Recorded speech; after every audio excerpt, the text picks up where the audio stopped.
Is going to be started now. Would you And be then, offended then if I remove my video? oh, well, I'm going to start sharing my screen so no one will see your video. Okay. But no, I won't Oh, be even offended better. if you do that.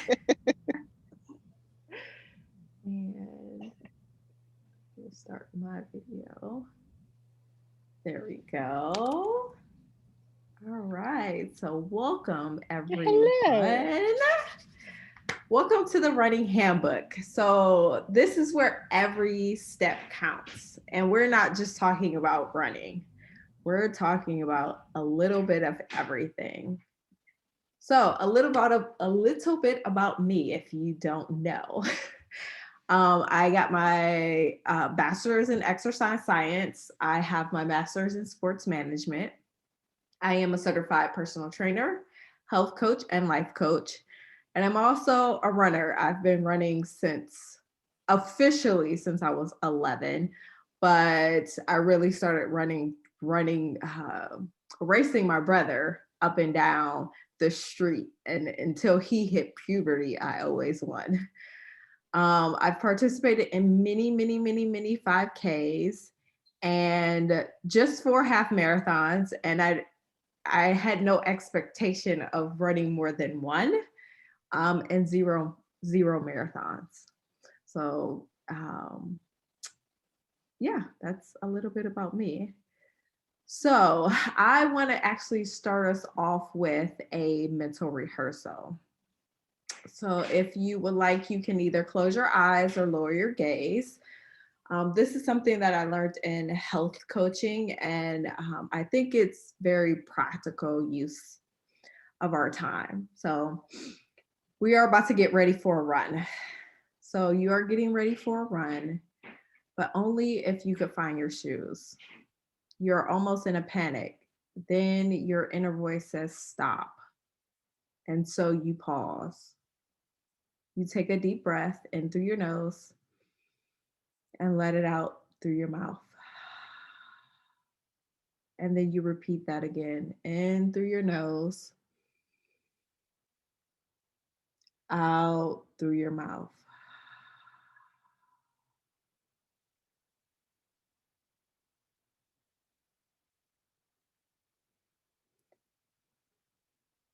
So then an aha pops and your shoes appear right in front of you. You take another breath.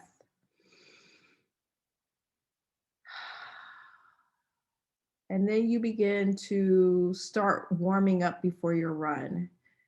You begin to hurdle open your hips, swing your legs side to side, moving your arms overhead, lengthening through your body. This movement in your body brings forth inspiration that this run will be phenomenal. As you head out the door and you take off on your run, the sun beams on your face and you smile. Your shoulders begin to soften and your hands become relaxed.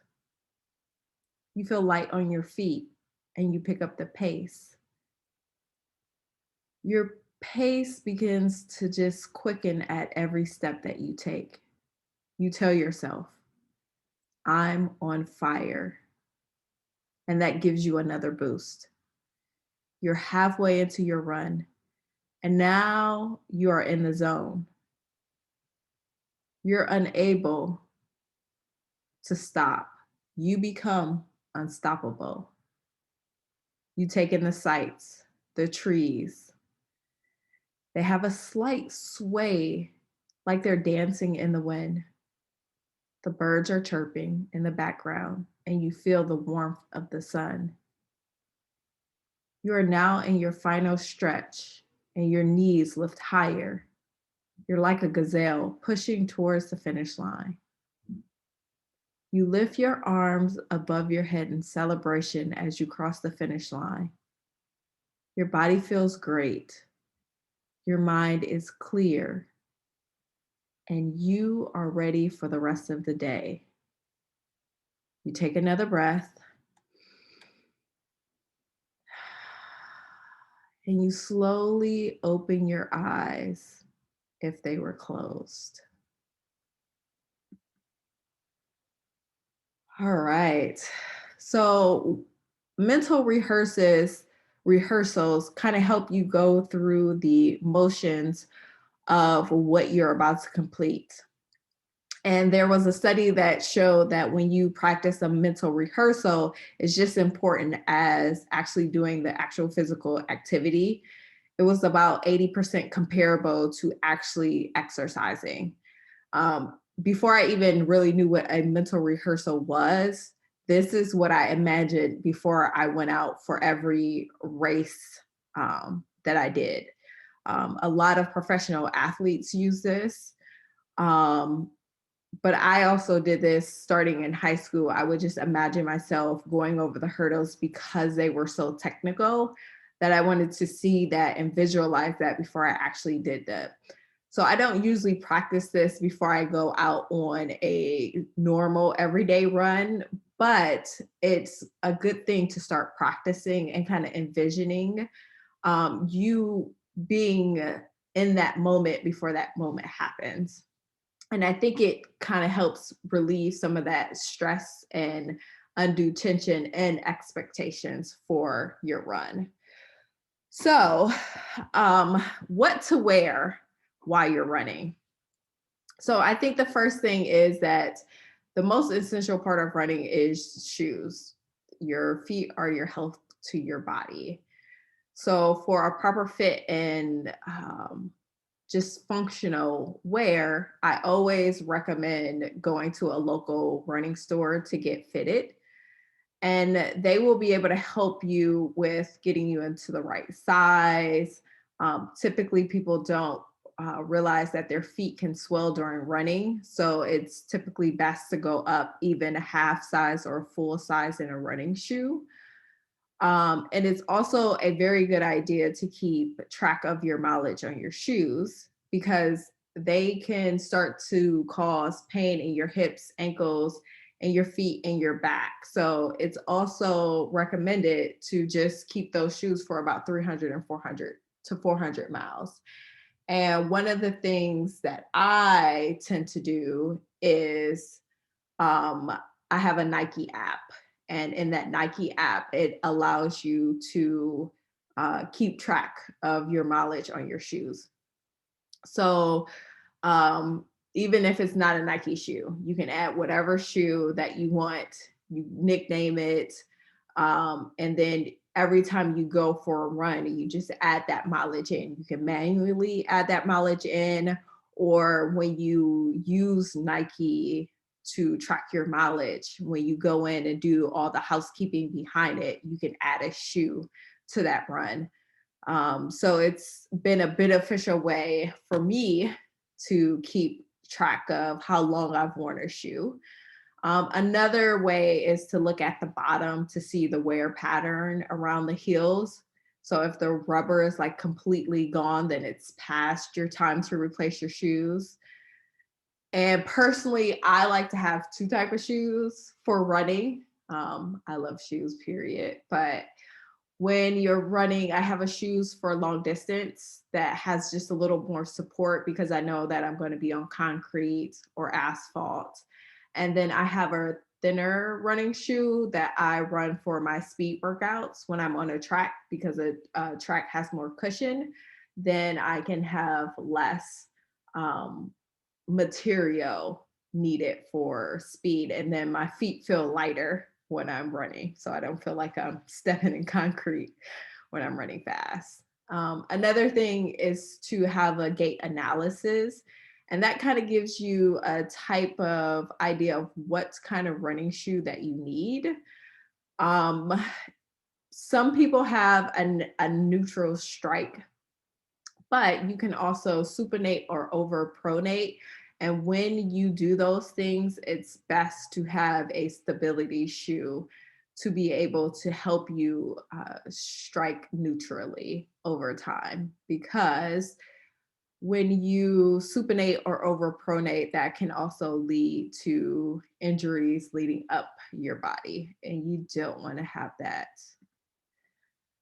So The first part of running and starting a new program is I think you have to really acknowledge that running is a challenge.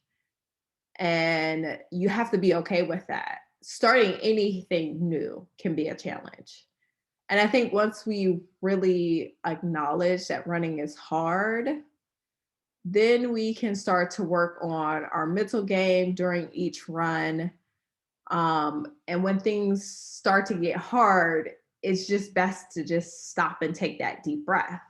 So, kind of like in our mental rehearsal earlier, when we couldn't find our shoes, we just stopped and took a deep breath.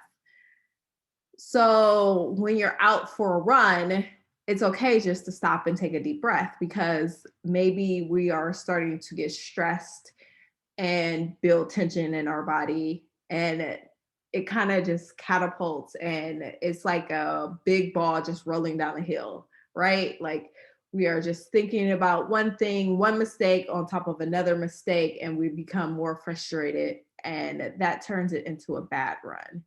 So, taking a deep breath, then we can kind of start to think about all the positive things that are happening and just think about how the run is going to get better. And then if you're starting to get tired, this is where you try to challenge yourself just to move just a little bit further.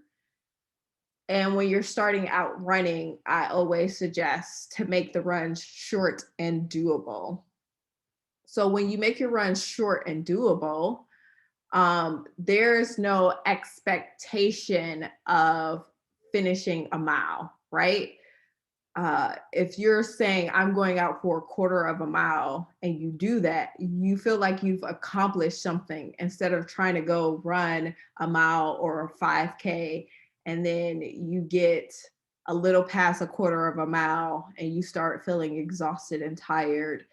And then you're frustrated with yourself because you didn't go out what you accomplished. But when you make those goals very short and doable, it becomes a mental game for yourself that you're like, I can do this. So maybe next time I could go just a little further.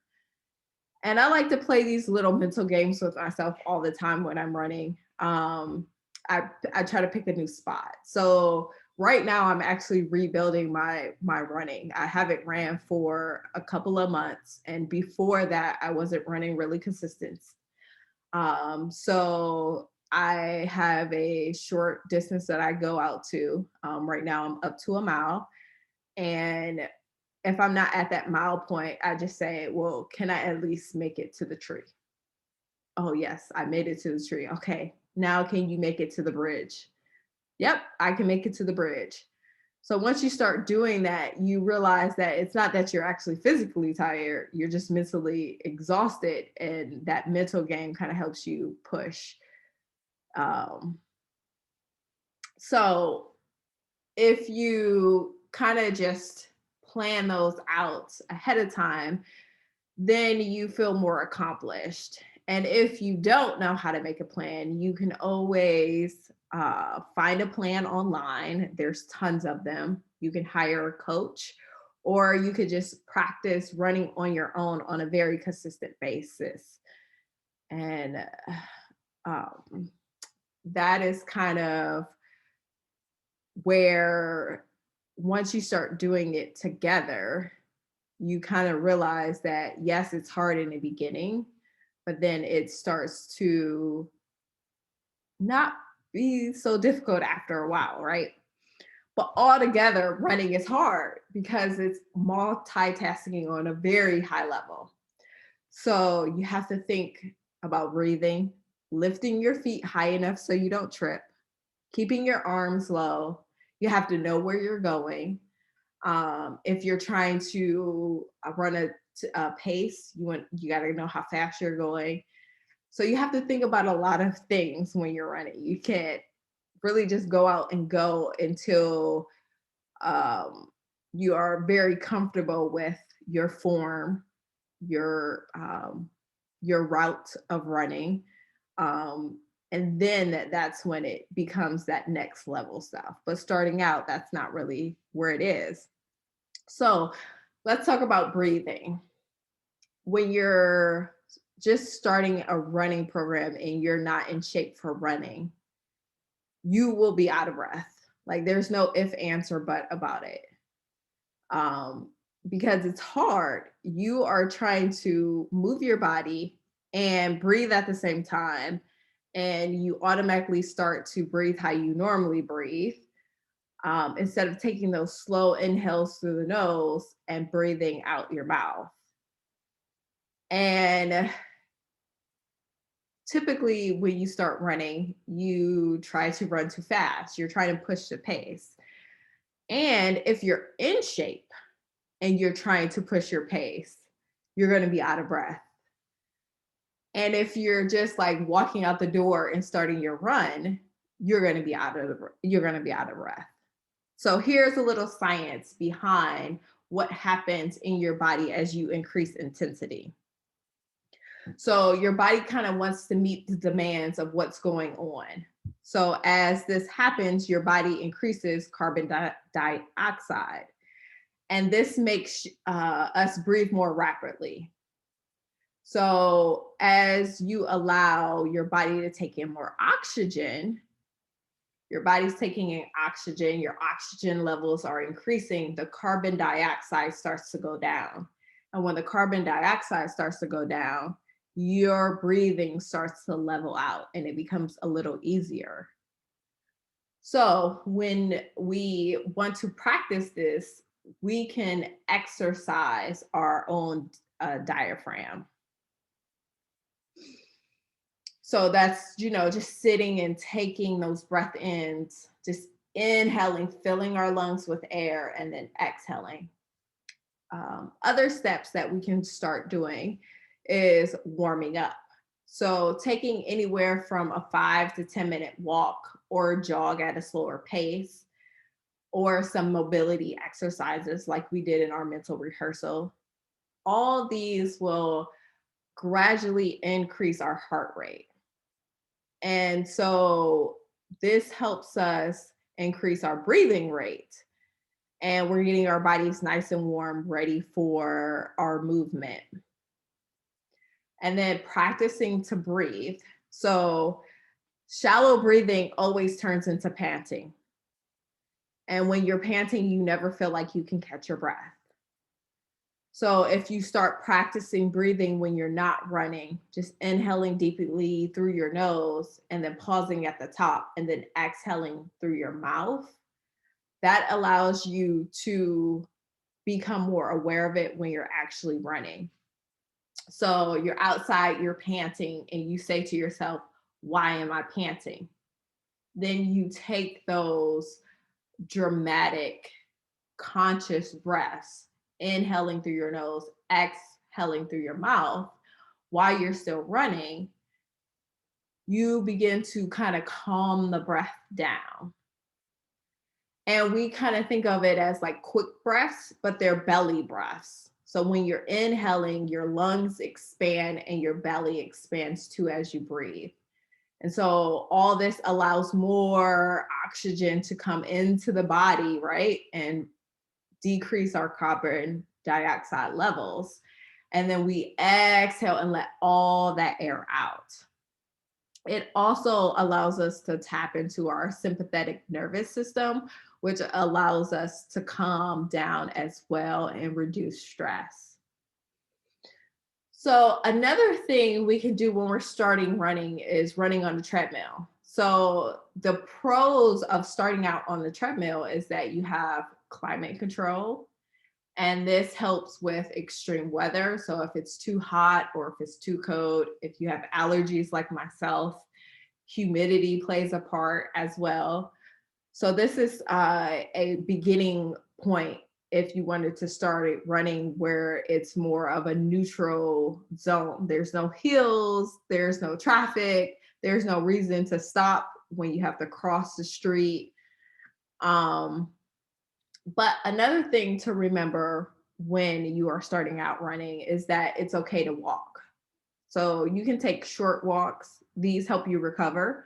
If you're an experienced runner and you feel like you need to take a break, it's okay to walk.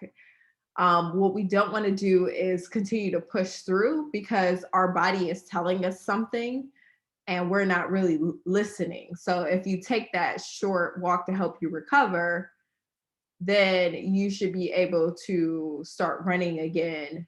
Um, but the important part is to take these walks before you come breathless. If you overdo it, then you're walking until you catch your breath. And then your system has kind of like turned off.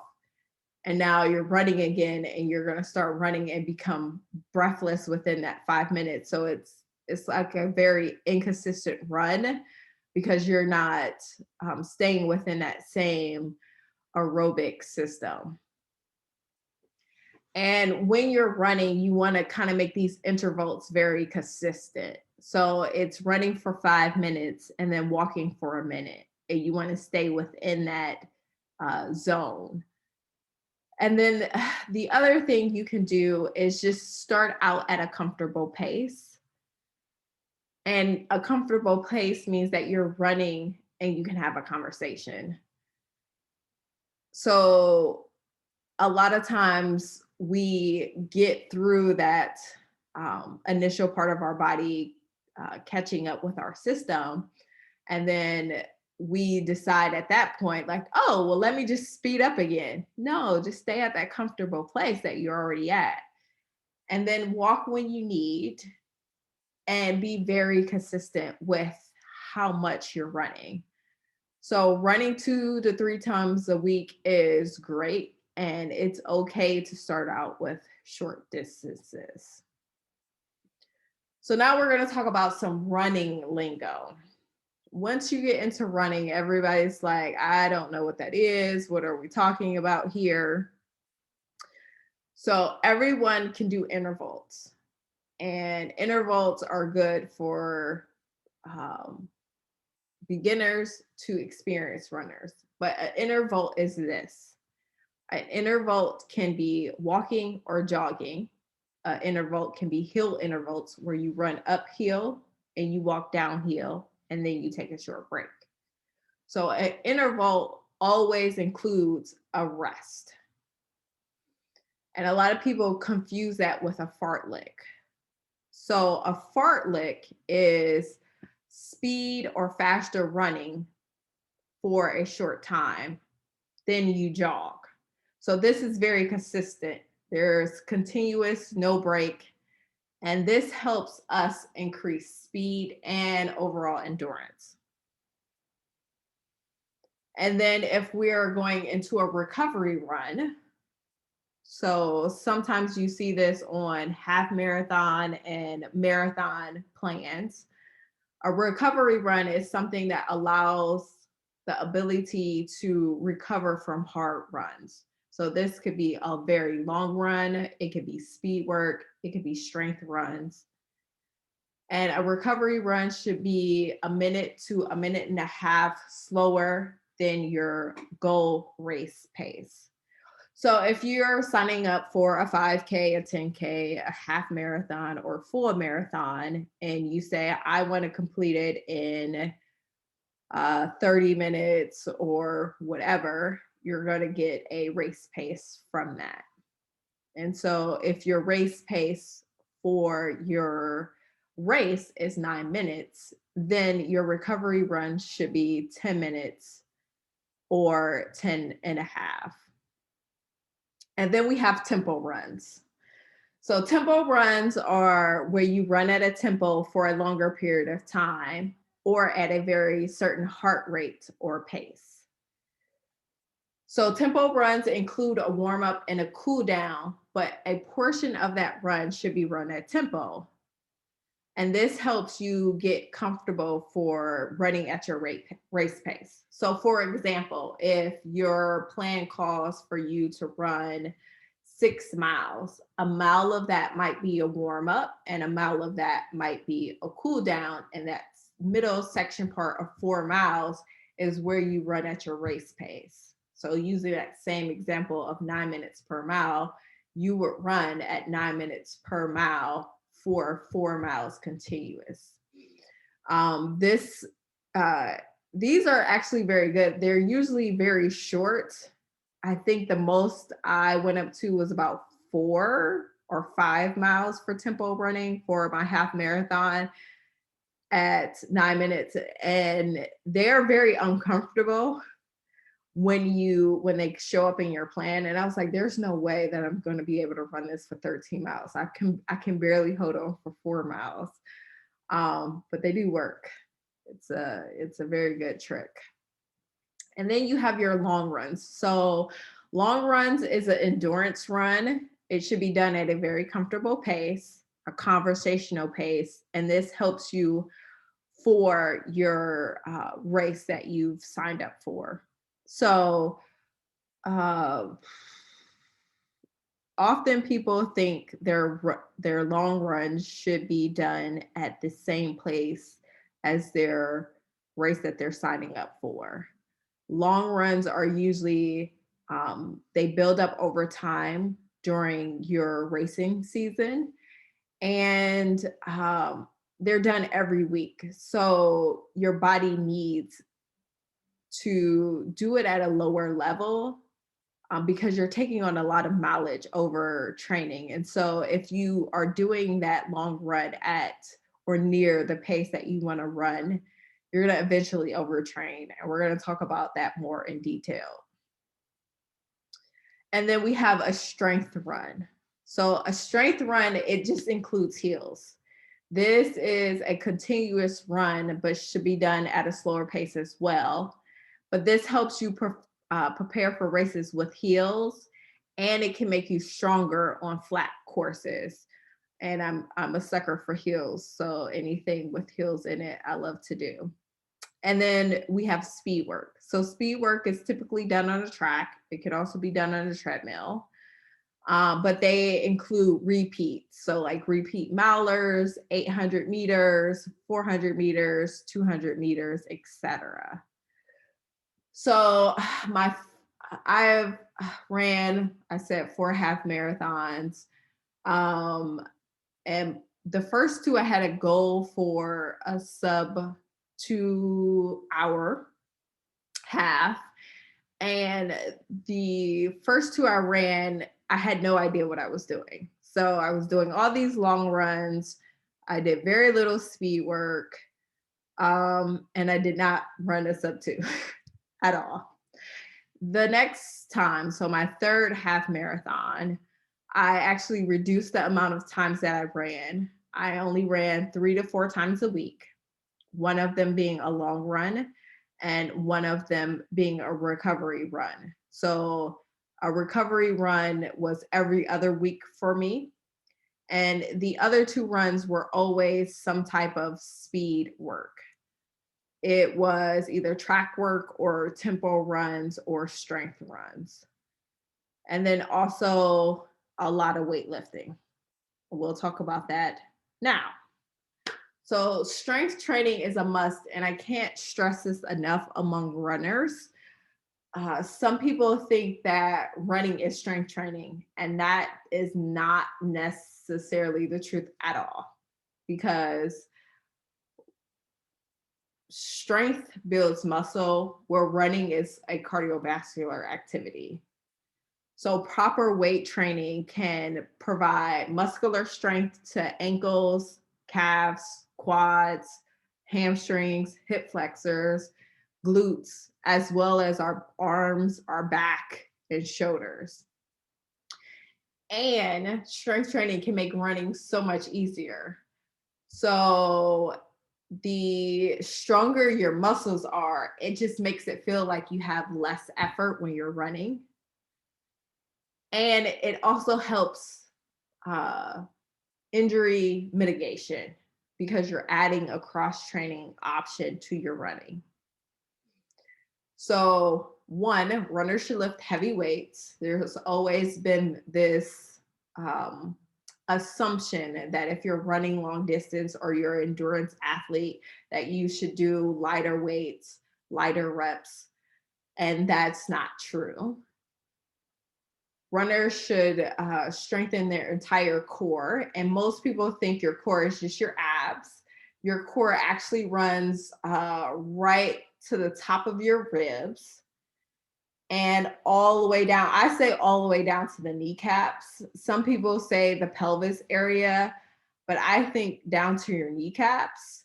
You just want to strengthen that entire middle section, front and back. Glute exercises are very importantly and they're highly ignored. So things like squats, bridges, hip thrusters, single leg exercises are also a very great area to focus on. And another myth, lifting heavy weights will not only make you a stronger runner, it will make you a faster runner too. So people think I put on more muscle, it's going to slow me down, so I don't want to lift heavy. And again, not true. Once we start weightlifting, our body type tends to stay the same. I am very tall and very thin. No matter how much weight I lift, I do not bulk up in any way or fashion. So let's talk about how do we get faster. So we talked about weightlifting for strength, but we also have to talk about speed work. Speed work is the only way we're going to get faster. And there are many ways to improve speed work. So the easiest way is to do short treadmill sprints. You pick a speed that is very challenging for you, and you do it for 20 to 30 seconds. But the important part is that you want to make sure that you recover between every sprint. I follow a lot of runners on social media, and a lot of them do fartleks for their speed work. So they're sprinting, but then they're jogging in between. This doesn't allow your body to recover. When you're sprinting, you're working in an anaerobic state. If you're doing a fartlek, you're continuously doing an aerobic state. Your body needs that time to recover to give that greatest effort again. So when I say recovery, you want to be able to speak in a whole sentence without being breathless. And the reason you want to do that is because, again, you want to put your all into every sprint that you're doing. You want 80 to 90% effort or 100 in every sprint. And then you can start out by doing 6 to 8 sprints. Because over time, you're giving this high amount of effort, your system is going to run out of energy and you will not be able to hit that time anymore. But over time, as you build up that capacity to do more sprints, you can build up to anywhere to 12 sprints or more.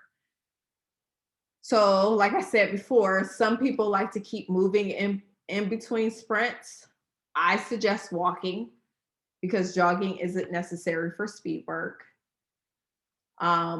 Once you keep your heart rate above a certain level, you're working in a different energy system.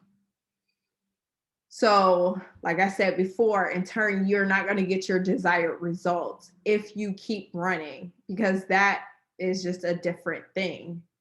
It ends up turning to be a fartlek or a strength run, and it's not speed work. So there are many types of ways to work on speed. We talked about treadmill. It's the easiest way to control your speed and attempt to hit your target goal. The other way is track workouts. And it's my favorite because it reminds me of being an athlete way back in the day. And this is where we talked about doing repeats, 100 repeats, 200s, 400, 800. So 100 is just one of straight ways or a curve, just one time. A 200 is a curve and a straight. A 400 is one time around the track. And 800 is 2 times around the track. And then mile repeaters are 4 around the track. So each repeat, you want to hit a certain goal. And these times are going to be based off of your race time. So if you're looking to increase speed overall in general, I would suggest just having a time trial at the track. So give yourself a race day. And this could be done in a single day or over several days. You just want to make sure that you're giving yourself time to actually completely recover. And that may be anywhere between 20 and 30 minutes. But before every sprint, you want to warm yourself back up again before. And then you basically give your greatest effort and write that time that you wrote down. So, for example, it's kind of like me being at a track meet. I warm up, I run 100 yards, I write that time down. You could also repeat that like 2 or 3 times very closely together. Then I take 20 minutes, take a break, and then I do a warm up again, run a 200, and write that time down. So once you have that time goal down, then you add about 10 to 20 seconds for repeats. So if I ran 100 meters in about 12 seconds, then I want to add about 10 seconds to that. So that's 22 seconds. So if I'm repeating hundreds, I want my time frame to be in between 20 to 25 seconds. And if you're not hitting that, so I'm starting to get to my 6th or 8th 100-meter dash, and now I'm running 30 seconds, 30 seconds. That is my body telling me I am depleted. I need to stop. I need to cool down, pack it up, and take it home. I'm going to do another example here. So, same thing. If you ran 400 meters and you ran that in 60 seconds, you want to attempt 4 to 5 repeats in about 70 to 80 seconds. And so again, if you start missing that goal time, then you either need to increase your rest time or you just need to call it a day. Cool down, take it home, you're done. There are other forms of speed workouts too. Those are hills. Sand workouts are also good. And a pool workout is so underestimated. I can't tell you why people don't use it. We'll kind of talk about that here now. So if we start off by saying one, I can't run because of whatever excuse that you want. And I don't mean an excuse like I'm actually injured, like, then yes, that is no reason to be running. Your body needs to recover. But a lot of times I hear I'm too heavy to be a runner. And that just means we need to start somewhere else. And a pool running workout is a great place to start because you can practice on your running form. The water adds resistance, it reduces the impact on your joints, and it's boosting your self-esteem and your confidence because you are running.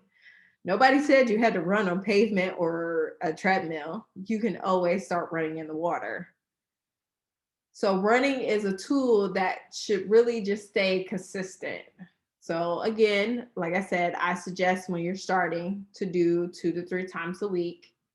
And remember, running is hard, so we have to just stick to it. And if in your mind you're saying, this is hard, we're never going to get anywhere, I want to be faster, I want to be fast as Aaliyah, it will never happen. Not because I'm saying so, but because Aaliyah is on her own journey and you are on your own journey. So if running makes you happy, then you have to look at the bright moments. And when you're starting to run your own journey in your own race in your own lane, you start to open these breakthroughs that you didn't think were possible. So here are some things that work for me when I'm running. I like to listen to music. I like to run with friends. And I've worked on my self talk to myself for a long time. I very often talk to myself in the third person by my maiden name. Don't tell my husband, because it reflects on a time where I was running for fun and people were just cheering me on. So literally, I will be out for a run and it will be hard. And I will say, come on, Gillespie, you got this. Just, just relax. Open your hands, pull your elbows down, lift the knees. You just got 20 more meters to go. Keep pushing. I literally talk to myself inside my head like that all the time. And then the other thing that you want to remember is to give yourself some grace. If you're not hitting a milestone on a day, it's just because your body is going through a moment itself. We have days that we don't perform, and we have days where we do perform. Anytime that we are working out, our progress is not linear. We have good days, we have bad days. So don't go into running with any expectations. Just go out and have fun. So let's talk about running form. Running you should be as relaxed as possible when you run, because when you tense up, you automatically, one, make running less enjoyable. Two, you are fighting against yourself. And who wants to run and fight against themselves? So after you warm up, take a few deep breaths. Just stand there and take some breaths in. Breathing automatically taps into your sympathetic nerve and it relaxes the body. The most common place for tension while running is in our hands. So you want your hands to be loose. We were always told in track to pretend like we were holding a potato chip in our hand, and the objective was not to eat it or crush the potato chip. So our next tension area is our shoulders. A lot of people don't know this, but shoulders tend to be up really high. And when we relax them and let our arms swing with purpose, because our arms are important in running, our arms will actually help push us, especially when we come to the finish line. Our elbows should be bent in sort of a 90-degree angle and should be swinging, hands coming down to the hips, and then allowing our hands to come up just outside of our shoulders. Most runners just carry their arms up inside with a minimal swing. Like the arms are just there. Like they're like, oh my goodness, my arms are here. I don't know what else to do with them. Our neck should be long and our chin should be relaxed, and our arms should be looking out in front of us and not down at our feet. Our feet are not going anywhere. As long as we pick them up, we will not trip. Our torso is extremely important during our runs, because if we're slumped over, we cannot get full use of our hips. We cannot get full use of our lungs. So this area will get us to the finish line. If we lift the knees and place our foot down on what is called the midsole, so that's around your ball arch area, and then drop down to the heel, that will help us run in a beautiful fashion. And this has to be practiced. It does not happen overnight. So if you're going to be like, I'm going to go out and run like an Olympic star because Aaliyah told me this is what I do. No, I've been running for a very long time. When I'm tired, you know what my arms do? They come up. My legs, I don't lift my knees. They're not there. My coaches used to get so upset. Aaliyah, you're such a tall runner. Use your legs. So it takes practice to do those things. I suggest, making a day where this is where you practice on. When I ran track, we had 2 non-run days. They were used for plyometrics and practicing form. And if we heel strike, that can ultimately lead to shin splits, which is pain radiating in the front of our legs. So when you're starting out to run, these are things that can be expected.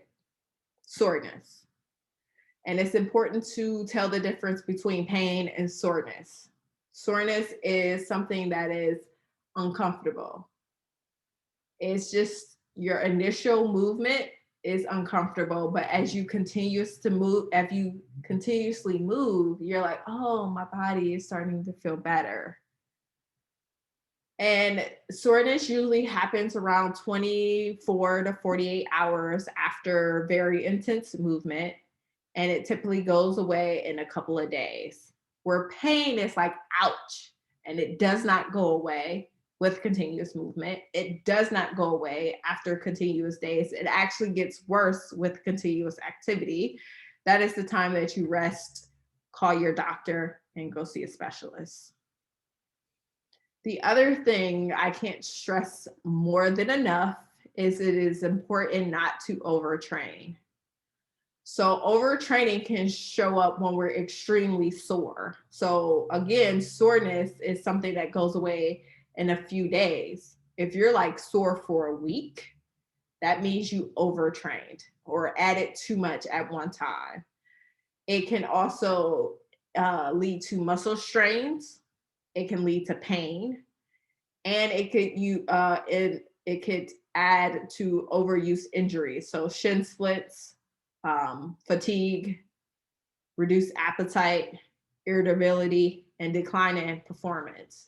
So I think it's important to keep track of, what you're accomplishing, whether in the weight room or running. And that's just for your own, like journaling, because you can look at something and say, oh, maybe today was an off day. But if you have several off days, maybe then you can see that maybe you are overtraining and actually need to take a couple of rest days. So to prevent overtraining, you want to take rest days. You also want to cross train, because you can overtrain in a certain area. So some runners like to run every day. Cross training is what is not running. So cross training is swimming, cross training is weightlifting, biking, boxing, yoga, and a whole list of other things that you can do. And it's also important. I like to take active rest days. So that's just me going for a leisurely walk. But you can also sit on the couch and do nothing. There's no judgment there. But it's also important to strengthen and lengthen your muscles as much as possible. So as you weightlift, as you run, your muscles are working. You want to take some time to do yoga, because your range of motion is very important, especially as a runner. You want to have a very strong core, hips, glutes, low back, your abs, but you also want to be mobile in those areas as well. So these areas, you want to try yoga or a mobility flow, and this just helps increase your range of motion. So yoga is holding poses that will increase your flexibility, but also strengthen.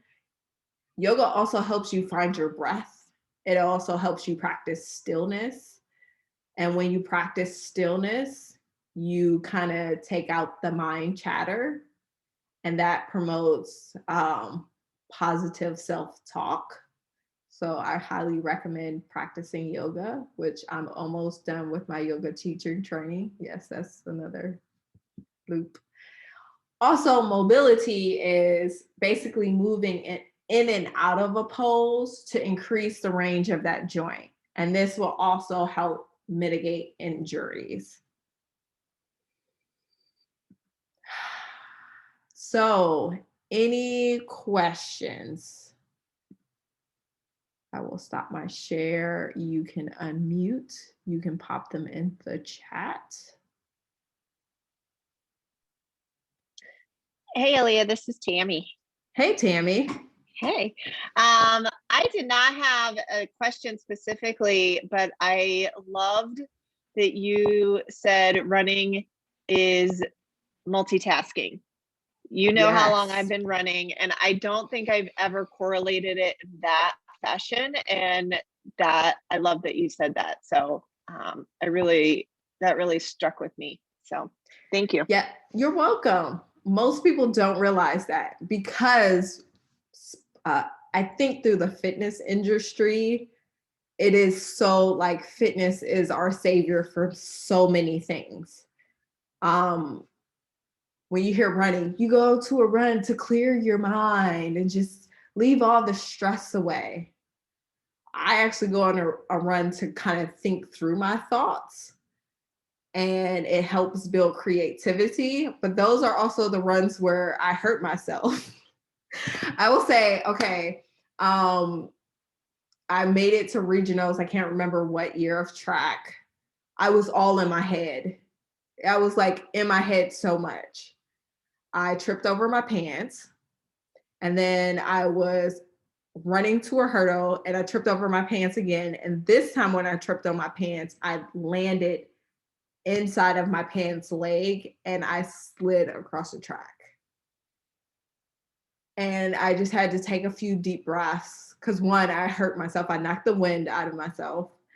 But after that, I got to calm down. But then also, what happened later was like, oh my goodness, you just fell at regionals in front of all these people. What happens if you do this during the race? And so in the race, I just slowly took my time. But it was a learning lesson. If you start to take some of that chatter outside of your mind, then you can actually focus on the task at hand because you actually have to think about the things that you're doing. So, any other questions, thoughts? Hey, Leah, this is Stephanie. Hey, Stephanie. That was very, very good. Thank you so much for sharing all the information, first of all. So I didn't grow up a runner. I swam and competitively. So it's really interesting because I've always just like kind of gone out mindlessly and run and never thought about, like you said, going to the track and like working on pace and stuff. Like we did that in swimming, but I've always just like, okay, I have to run this many miles and just go do it. And so that was really helpful to me to kind of make that connection there. Cause like I said, I didn't grow up running, so I don't know anything about training for running. I just kind of did it. Good. Well, one, you're an amazing swimmer. I remember the first time I saw you swimming, I was like, I don't want to share a lane with her. But that is true. Like when I started swimming, I just would go out and swim. And then they were like, no, you need to do drills and you need to practice if you want to flip turn, you got to practice that. And I was like, what? So yes, it's that same correlation. It's fun to go out and do it for leisure, to not think about it. But once you start maybe adding some competition to it, you do have to start like practicing those things. So it is just something to think about sometimes. And it can be fun. Like I loved, my favorite days in track was plyometric days. I was like, I get to jump over stuff. I get to work on my form and I don't have to be out here just running. And a lot of other people didn't because they were like, how am I going to get faster if I'm not running all the time? And it worked. Like the proof is in the pudding because you are coming out technically sound versus a person that's not. Mm-hmm. Anything else? Well, that is basically our hour. So I thank you all for coming. I will send you out the email so you'll have the slides and the recording as well, all wrapped up into one. So if there's anything that you want to kind of go back over that I talked about, you can have. And if you enjoyed this, share it with your friends and tell them about me. I am trying to build a little small business here. So I thank you all for coming. And that's it. That's all I have for you guys.